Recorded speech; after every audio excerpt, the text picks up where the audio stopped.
로마의 관리 페트로니우스가 잠을 깬 것은 한낮이 다 되어서였습니다.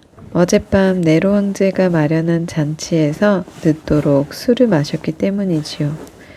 네로 황제는 자기의 뜻을 이루기 위해 가족까지 죽인 폭군이지만 오직 페트로니우스의 충고만은 들었기 때문에 밤새 이야기를 나누다 보니 술을 많이 마신 것이었습니다.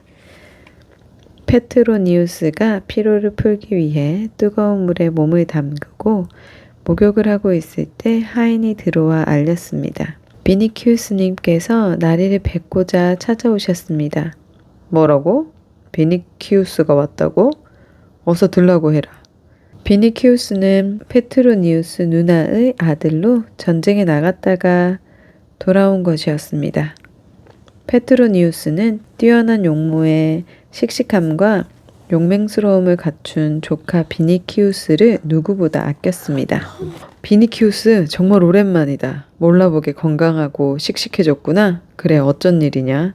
저는 파르티아 군의 화살 끝에는 가벼운 상처도 입지 않았지만 사랑의 여신이 쏜 화살에 맞아 견딜 수 없게 되어 외삼촌의 힘을 빌리고자 찾아온 것입니다. 그래? 정말 축하할 일이로구나. 대체 그게 누구냐? 어서 말해보아라. 저는 전쟁터에서 돌아오던 길에 말에서 떨어져 팔을 다쳤습니다. 그런데 마침 근처를 지나가던 플라우티우스 장군에게 발견되어 간호를 받았지요. 그런데 그 집에서 제 마음을 빼앗은 여인을 만난 것입니다. 플라우티우스 장군에겐 딸이 없으니 아마도 노예일 듯 싶은데 노예라면 네가 사면 되지 않겠느냐? 그 여인은 노예가 아니라 플라우티우스 장군께서 양녀로 삼으셨다고 하더군요. 리지아 족장의 딸이라면 볼모로 잡혀온 것이 아니냐? 어쨌거나 플라우티우스 장군이 허락을 하면 되겠지. 내가 힘써보마. 고맙습니다, 외삼촌. 그런데 너는 그 여인에게 사랑을 고백해 보았느냐? 아니요, 아직. 그런데 얼마 전에 저를 본 그 여인은 손에 들고 있던 갈대로 모래 위에 물고기를 그려놓고 방으로 들어갔습니다. 어떤 뜻인지는 모르겠습니다. 물고기를 그렸다고?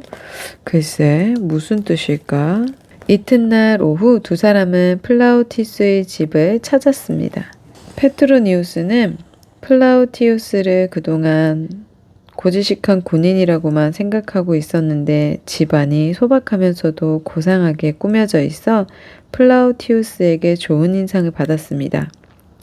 제 조카를 잘 보살펴 주셔서 고맙습니다. 무슨 말씀을, 이런 용맹스러운 젊은이와 함께 있다는 사실만으로도 오히려 제가 즐거웠습니다. 네로 황제에게 두터운 신임을 받고 있는 페트로니우스의 갑작스러운 방문에 플라우티우스는 잠시 긴장했지만 이런저런 이야기를 나누는 동안 마음을 놓았습니다. 잠시 뒤 리기아가 음식을 내왔습니다. 페트로니우스는 이야기를 하면서 리기아를 자세히 살펴보았습니다. 과연 리기아는 조카의 말대로 눈부시게 아름다운 여인이었습니다. 호박빛깔의 머리카락이 부드럽게 넘실거리고 까만 눈이 반짝반짝 빛나는 리기아는 품위마저 갖추고 있어 눈이 부실 지경이었습니다. 과연 비니키우스가 한눈에 반할만 하군. 페트로니우스는 돌아오는 길에 비니키우스의 어깨를 두드리며 말했습니다. 내게 좋은 수가 있으니 며칠 후면 리기아를 다시 만날 수 있을 것이다. 페트로니우스는 재치 있는 말솜씨로 네로 황제를 설득하여 사흘 후 플라우티우스의 양녀 리기아를 궁전으로 데려오도록 한 뒤 다시 그녀를 비니키우스에게 보내도록 손을 써놓았습니다. 플라우티우스와 아내 폼포니아는 리기아를 위험한 네로 황제에게 보낸다는 것이 걱정스럽기만 했습니다. 너를 보내고 싶진 않다만 황제의 명이니 어쩔 수 없구나. 리기아는 폼포니아의 가슴에 안겨 슬피 울었습니다. 황제가 자기를 데려가는 이유를 알 수 없었으나 큰 불행이 기다리고 있는 듯한 느낌이 들었기 때문입니다. 궁전으로 간 리기아는 페트로니우스의 계획에 따라 네로 황제의 분인 악테에게 보내졌습니다. 악테는 마음씨가 착해서 노예 출신이었음에도 누구에게나 존경을 받았습니다. 비록 지금은 네로 황제를 폼피아에게 빼앗겼지만 악테는 궁중에서 여러 가지 일을 맡고 있었습니다. 참으로 아름답구나. 폼피아보다도 훨씬 아름다워. 너는 오늘 네로 황제가 베푸는 연회에 참석해야 한다. 혹시 불쾌한 일이 생기더라도 꾹꾹 참아야 해. 만일 수치를 당하거나 죽음을 선택해야 할 때가 온다면 신앙이 가르치는 대로 행동해라. 하지만 절대 네로 황제를 화나게 해서는 안 된다. 리게아는 그리스도를 마음 깊이 믿고 있었습니다. 자신을 구원할 수 있는 존재는 그리스도밖에 없다고 생각했지요. 연애는 말할 수 없이 화려했습니다. 아름다운 색으로 물들인 옷과 화려한 장신구로 치장한 원로와 유명한 귀족, 예술가와 기부인들이 참석했습니다. 주위를 둘러보던 아름다운 리기아의 두 볼이 붉어졌습니다. 비니키우스와 페트로니우스가 나타났기 때문입니다. 안녕하셨소? 아름다운 분이시여. 비니키우스가 다가와 인사를 했습니다. 조각 같은 얼굴에 용감한 전사답게 태도가 늠름했지요. 안녕하셨어요, 비니키우스님. 이때 네로 황제는 시르을프라는 귀족들의 청을 듣고 폼피아를 나오게 했습니다. 보라색 옷을 입은 폼피아가 앞으로 나왔습니다. 비니키우스는 리게아를 바라보며 말했습니다. 참으로 폼피아는 아름답습니다. 그러나 당신은 폼피아와 비할 수 없이 아름답습니다. 리게아, 내게 입을 맞춰 주시오. 내일 밤에 당신을 맞이하기 위해 사람들을 보내겠지만 그때까지 도저히 기다릴 수가 없소. 비니키우스는 리게아를 끌어안았습니다. 그때 우르수스가 나타나 무서운 힘으로 비니키우스를 밀쳐냈습니다. 우르수스는 자나깨나 리게아를 보호하는 리지아족의 용사였습니다. 우르수스와 함께 연회를 빠져나온 리게아는 악테를 찾아가 호소했습니다. 제발 저를 다시 양아버지 플라우티우스님을 집으로 보내주세요. 그러면 플라우티우스도 위험해질 수 있으니 비니키우스의 집으로 가거라. 악테는 리기아에게 비니키우스의 아내가 되라는 뜻을 은근히 비쳤습니다. 아닙니다. 저는 궁전에도 머물지 않을 것이고 비니키우스님의 집에도 가지 않겠습니다. 왜 그러느냐? 비니키우스가 싫으냐? 그건 아닙니다. 하지만 저는 그리스도교 신자입니다. 비니키우스님과는 종교가 다르기 때문에 맺어질 수 없습니다. 리게아는 무릎을 꿇고 기도하기 시작했고 우르수스도 리게아를 따라 아침 햇살이 창에 비칠 때까지 기도했습니다.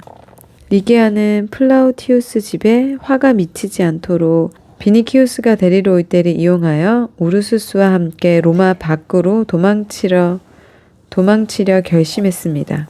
밤이 되어 비니키우스에게 리게아를 데려갈 사람들이 도착하자 리게아는 악테와 작별을 하고 그들을 따라갔습니다. 그리고 어두운 골목을 지나는 순간 우르수스와 함께 힘을 다해 뛰어 달아났습니다. 뭐라고? 리게아를 데려오지 못했다고? 죄송합니다. 하지만 아무래도 아가씨 스스로 도망친 듯합니다. 사랑하는 사람을 데려오지 못한 비니키우스는 분노와 아쉬움으로 어쩔 줄 몰랐습니다. 비니키우스는 사람들을 시켜 리게아를 찾도록 하고 자신도 직접 여러 곳을 다녀보았지만 아무리 찾아도 리게아가 있는 곳을 알 수 없었습니다. 슬픔에 빠진 조카 비니키우스를 본 페트로니우스는 부하들에게 비밀리에 리게아의 행방을 찾도록 하는 한편 지혜롭기로 소문난 킬로키로니데스를 찾아갔습니다. 어떤 여인이 땅바닥에 물고기를 그렸다고 하더군요. 그 뜻을 아는지요? 물고기라고요? 아마도 새로운 종교인 그리스도교를 믿는 것 같군요. 그리스어로 예수, 그리스도, 하나님의 아들, 구세주라는 단어들의 머리 글자만을 따서 맞춰보면 물고기라는 단어가 되거든요. 새로운 종교라? 비니키우스는 상당히 어려운 사랑을 시작했군. 페트로니우스는 이런 생각을 하면서 집으로 돌아왔습니다. 그런데 집으로 돌아온 페트로니우스는 뜻밖의 소식을 들었습니다. 네로 황제의 딸 어거스트 왕녀가 병으로 죽었다는 소식이었습니다. 그런데 공교롭게도 병을 앓기 시작한 것이 리기아가 궁전으로 보내졌을 때였던 것입니다. 이상한 신을 믿는 리기아가 마법을 걸어 왕녀를 죽였다는 소문이 퍼지자 페트로니우스는 리기아가 행방을 감춘 것을 오히려 다행으로 생각했습니다. 그렇지 않으면 가장 먼저 플라우티우스 집안이 화를 입었을 것이고 조카 비니키우스와 자신도 위험에 빠질 수 있었기 때문입니다. 페트로니우스는 리기아에 대한 관심을 돌리기 위해 네로 왕제를 찾았습니다. 폐하, 사랑하는 왕녀를 잃으셔서 얼마나 슬픔이 크십니까? 안티움으로 여행을 다녀오시면 기분이 좀 나아지시지 않을까요? 과연 경은 짐의 마음을 잘 알고 있구려. 그래, 안티움으로 여행을 떠나 그곳에서 죽은 어거스트를 위한 시를 지어야지. 네로 황제가 로마를 떠나 있는 사이에 리기아를 찾아내어 안전한 장소로 옮기려는 계획을 세운 페트로니우스는 비니키우스를 찾아 위로했습니다. 전쟁에서 승리한 것과 같이 사랑에서도 승리자가 되어라. 며칠 후 그리스도교 신자들이 모이는 살라리아 묘지의 비밀 모임에 리기아가 참석할 것이라는 정보를 얻은 비니키우스는 몰래 그곳에 가보기로 했습니다. 오늘 밤에 반드시 리기아를 만나고 다시는 리기아를 떠나보내지 않으리라고 다짐하는 비니키우스의 마음은 기쁨에 차 있었습니다. 밤이 되자 비니키우스는 로마에서도 제의 가는 투사 크로톤과 하인을 데리고 살라리아 묘지로 갔습니다. 사람들은 시내에서 멀리 떨어진 살라리아 묘지에서 찬송가를 부르고 하나님께 기도를 올리며 예배를 보고 있었습니다. 비록 그리스도교 신자는 아니었지만 비니키우스는 엄숙한 분위기에 깊은 감동을 받았습니다. 무릎을 꿇고 앉은 사람들 사이에서 홀로 일어나 설교를 하는 인물이 있었습니다. 그리스도의 제자인 베드로였습니다. 베드로의 목소리는 낮았지만 멀리까지 울려 퍼져 사람들의 마음을 움직였습니다. 사치와 낭비를 줄이고 검소한 생활을 하시오. 그리고 순결과 진리를 사랑하시오. 남을 믿지 못하고 헐뜯는 일은 삼가하시오. 그대들에게 평화가 깃들기를. 이어진 설교에서 그리스도와 영원히 함께하기 위한 것이라고 가르쳤습니다. 이 가르침을 듣고 있는 사이에 비니키우스는 리기아를 찾더라도 그녀의 마음을 돌리기는 어려우리라는 생각이 들었습니다. 베드로는 그리스도의 부활에 대해서 이야기하고 있었습니다. 십자가를 바라보며 요한과 나는 먹지도 자지도 못하고 이틀 밤을 뜬 눈으로 지새웠습니다. 사흘째 되는 날 그리스도는 되살아나시어 그대들에게 평화가 있으라 하고 말씀하셨습니다. 꿈결 같은 기분으로 베드로의 설교를 듣고 있던 비니키우스에게 함께 간 하인이 속삭였습니다. 저기 리기아 아가씨 같은 분이 계십니다. 하인이 가리키는 곳을 보니 리기아가 서 있었습니다. 그러나 비니키우스는 소동이 일어날 것을 염려해 설교가 끝나기를 기다려 크로톤과 함께 리기아의 뒤를 밟았습니다. 그러나 리기아가 집으로 들어가고 나자 우르수스가 그 앞을 지키고 있었습니다. 비니키우스는 크로톤에게 우르수스와 싸워 관심을 돌리도록 했습니다. 리기아족 최고 장사인 우르수스와 로마 제1의 투사 크로톤의 불꽃 튀는 싸움이 벌어졌습니다. 그동안 비니키우스는 재빨리 집 안으로 들어가 리기아를 데리고 나왔지만 우르수스의 억센 손에 잡히고 말았습니다. 로마 제1의 투사라는 크로톤도 우르수스의 상대가 되지는 못했던 것입니다. 그분이 다치게 하지 마! 리기아가 소리쳤지만 이미 비니키우스는 쓰러진 뒤였습니다. 비니키우스가 정신을 차려보니 자신은 침대 위에 누워 있었습니다. 몸을 일으키려던 비니키우스는 비명을 지르고 말았습니다. 우르수스에게 맞아 심한 부상을 입었기 때문입니다. 그나마 리기아의 외침을 들은 우르수스가 마지막 순간에 힘을 뺐기 때문에 목숨을 건질 수 있었던 것이죠.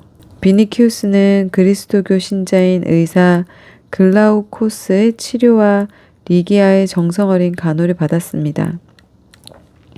그리고 글라우코스와 리기아와 함께 지내면서 그리스도교를 이해하게 되었습니다. 특히 베드로의 말씀은 비니키우스의 마음을 움직였고 바울의 웅변은 한마디 한마디가 몸속으로 스며드는 것 같았습니다. 리기아도 점차 비니키우스를 깊이 사랑하게 되었지만 사람들은 리기아가 그리스도교 신자도 아닌 비니키우스를 사랑한다는 사실을 못마땅하게 여겼습니다. 그러나 오직 베드로만은 리기아의 사랑을 축복해 주었습니다. 당신의 사랑은 죄가 아닙니다. 아름다운 것이지요. 비니키우스는 그리스도교를 알게 되면서 그동안의 삶이 덧없이 느껴졌으며 심지어는 존경하던 외삼촌 페트로니우스의 삶도 실망스럽게 여기게 되었습니다. 신앙심으로 마음의 변화를 겪은 것이었습니다. 그쯤 네로 황제는 안티움에 머물면서 로마가 세워진 이래 가장 성대한 연회를 열고 날마다 아침부터 밤까지 시를 읊으며 음악에 빠져 있었습니다. 네로 황제는 예술적 기질은 있지만 성격이 불안하여 때로는 이상 증세를 보이기도 했습니다. 시를 짓다가 문득 이렇게 중얼거리는 것이었죠. 아름다운 시를 짓기 위해서라면 모든 것을 희생시킬 수 있다. 때로는 희생이 필요할 때도 있다. 대도시가 불타오르는 광경을 본다면 좋은 시를 지을 수 있을 텐데. 페트로니우스를 시샘하여 어떻게 하든 네로 황제의 신임을 독차지하려는 총독 티겔리니우스는 이렇게 말했습니다. 황제께서 명령만 하신다면 로마시를 불바다로 만들어 보이겠습니다. 불이야, 도시에 불이 타고 있다. 도시가 불에 타고 있다. 황제 폐하 불이 났습니다. 로마시 전체가 엄청난 불에 휩싸였습니다. 신하가 급하게 달려와 알리자 네로 황제는 눈을 빛내며 말했습니다. 오호, 불에 휩싸인 도시를 보고 트로이의 노래를 짓자. 어서 출발하자. 불이 꺼지기 전에. 불길에 휩싸인 로마는 차마 눈을 뜨고 볼 수 없을 정도로 끔찍했습니다. 시민들은 가족과 집을 잃고 울부짖었으며 이미 평화와 질서는 사라지고 폭력이 들끓었습니다. 오, 정말 아름답구나. 저 불길, 사람들의 아우성. 네로 황제는 불타는 로마를 바라보며 시를 짓기 시작했습니다. 때로는 웃고 때로는 눈물을 흘리며 시를 짓는 네로 황제의 모습은 누가 보아도 정상이 아니었습니다. 이미 기울어진 로마였지만 폭군이자 정신 이상자인 네로 황제 때문에 멸망의 속도는 더욱 빨라지고 있었습니다. 네로 황제가 시를 짓기 위해 로마에 불을 질렀다는 소문이 퍼지기 시작했고 사람들은 분노로 아우성을 쳤습니다. 미친 황제를 몰아내라! 네로 황제를 사형시켜라! 정신은 이상하지만 마음 약한 네로 황제는 겁을 먹었습니다. 그래서 군중들 가슴에 있는 분노의 화살을 다른 곳으로 돌릴 필요가 있다고 생각했지요. 그러자 교활한 총독 티켈리누스는 그리스도교 신자들에게 누명을 씌웠습니다. 이 불은 로마의 신이 아닌 다른 신을 믿는 무리, 그리스도교 신자들이 지른 것이요. 병사들을 시켜 그리스도교 신자들을 잡아들여 신의 심판을 받도록 할 것이요. 네로 황제의 명에 따라 많은 그리스도교 신자들이 잡혀왔습니다. 그 중에는 리기아와 우르수스도 있었습니다. 네로 황제는 원형 경기장에서 우르수스에게 사나운 황소와 맞서도록 했습니다. 황소의 몸에는 리기아가 묶여 있었기에 리기아를 살리기 위해 우르수스는 반드시 황소를 쓰러뜨려야 했습니다. 이 모든 것은 분노한 시민들의 관심을 돌리기 위한 것이었습니다. 사랑하는 리기아가 위험에 처하자 비니키우스는 베드로의 발밑에 엎드려 눈물을 흘렸습니다. 그리스도께서 십자가를 짊어지신 것은 모두를 행복하게 하기 위함이셨다. 당장은 괴로울지라도 앞날의 행복을 위해 지금의 고난을 기쁘게 받아들여야 한다. 그리스도께서 십자가를 짊어지신 것은 모두를 행복하게 하기 위함이셨다. 당장은 괴로울지라도 앞날의 행복을 위해서는 지금의 고난을 기쁘게 받아들여야 한다. 베드로의 말에 비니키우스는 어느 정도 마음을 진정시킬 수 있었습니다. 드디어 인간과 황소의 싸움이 시작되었습니다. 그 광경을 보고 함성을 지르는 사람들 틈에서 비니키우스는 누구보다도 가슴을 졸이며 그리스도께 기도를 올렸습니다. 주여, 제 사랑을 구해 주옵소서. 달려드는 황소의 뿔을 움켜쥔 우르수스의 양쪽 발은 모래 속으로 깊이 들어갔고 등은 활처럼 휘었습니다. 우르수스는 죽을 힘을 다해 싸우고 있었습니다. 우악! 짧은 울부짖음이 경기장 안에 울려 퍼졌습니다. 왜? 뿔이 꺾인 황소가 지른 소리였습니다. 황소가 쓰러지자 우르수스는 리기아를 두 팔로 안아 내린 다음 외쳤습니다. 나의 아가씨를 살려주시오.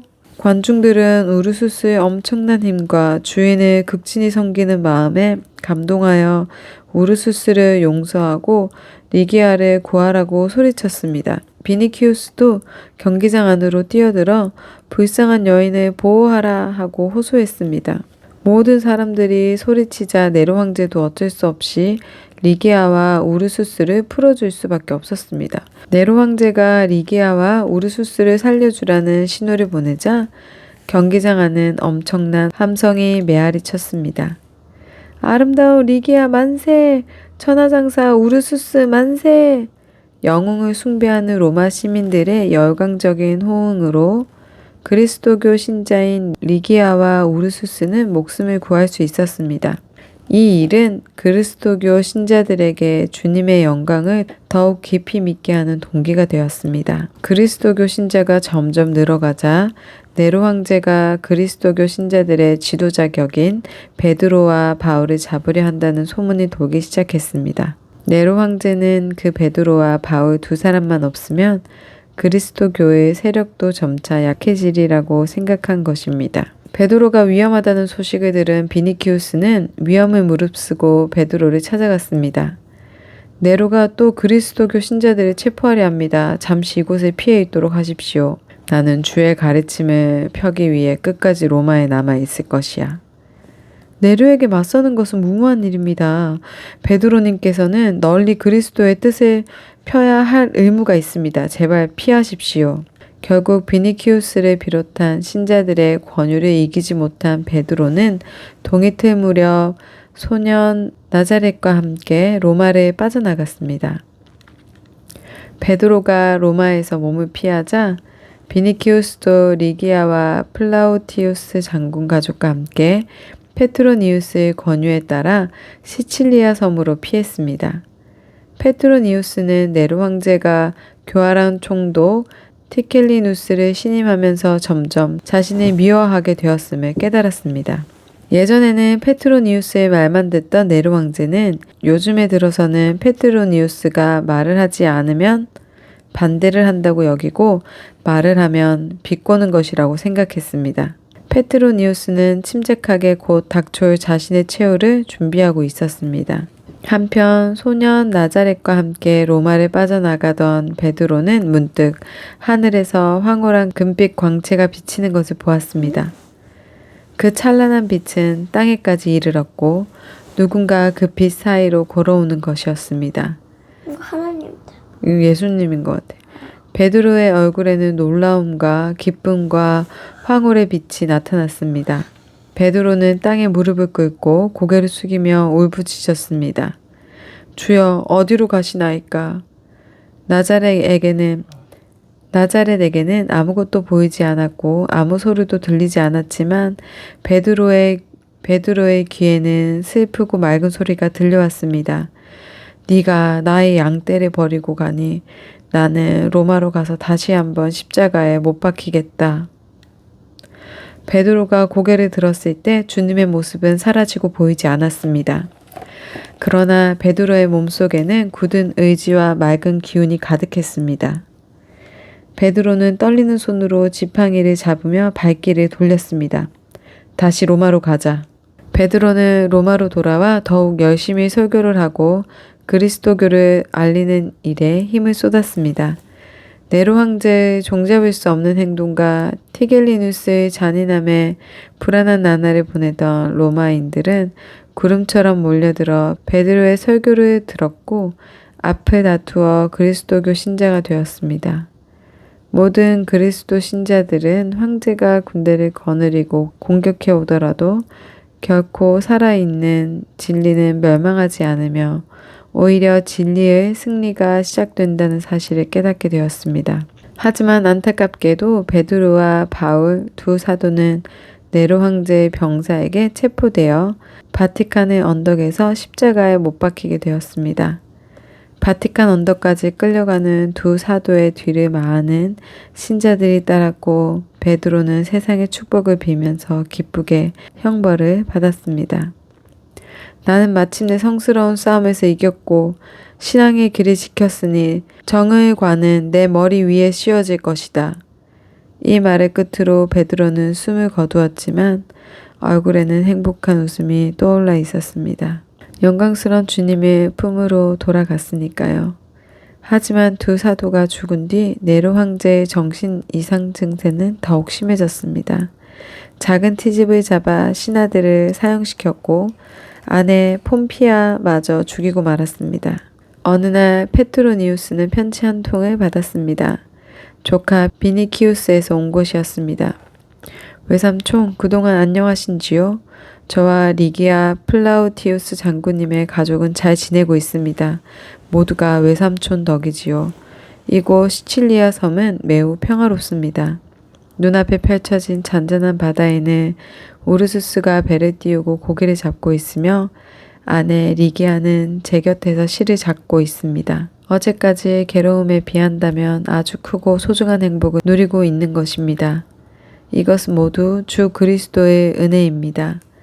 종교 안에 산다고 해서 슬픔과 눈물이 없다고 하진 않겠습니다.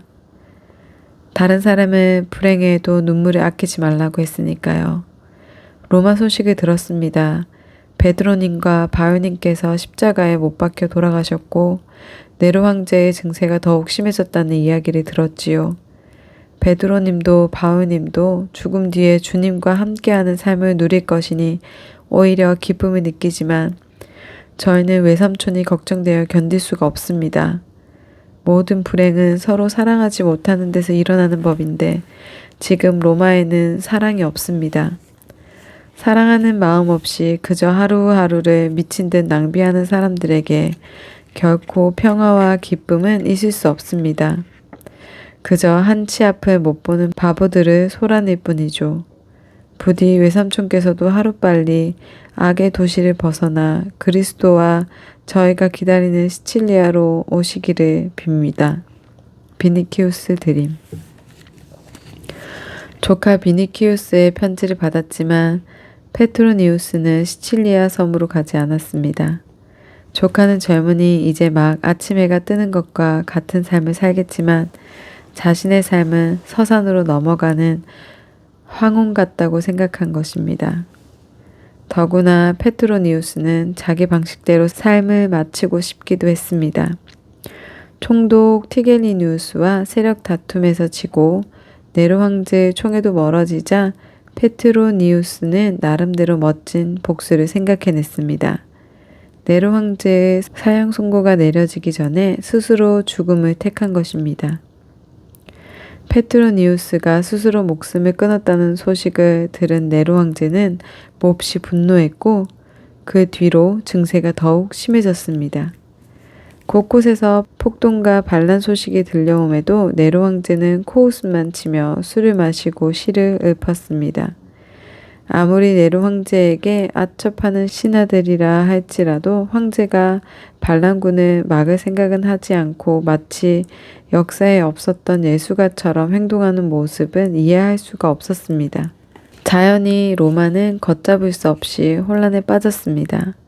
새로운 황제를 추대하려는 움직임은 오래전부터 있어 온 터였고 네로 황제의 이상한 행동은 반란의 불길에 부채질을 한 것이나 다름없었습니다. 결국 반란군과 시민들은 궁전으로 몰려왔습니다. 폭군 네로 황제를 몰아내자. 시를 짓기 위해 로마를 불태운 네로 황제를 사형시켜야 한다. 겁이 난 네로 황제는 자살을 하려고 칼을 들었으나 용기가 없어 스스로를 찌르지 못하고 옆에 있던 궁녀에게 자신을 찌르도록 했습니다. 네로 황제가 죽자 로마에는 다시 평화가 찾아왔고 바티칸 언덕에는 베드로를 기념하기 위한 예배당이 세워졌습니다. 그 예배당 앞에 세워진 비석에는 다음과 같은 글이 새겨져 있었습니다. 쿠오 바디스 도미네. 주여 어디로 가시나이까? 쿠오 바디스 도미네. 쿠오 바디스 도미네. 주여 어디로 가시나이까? 폴란드에 행동하는 양심.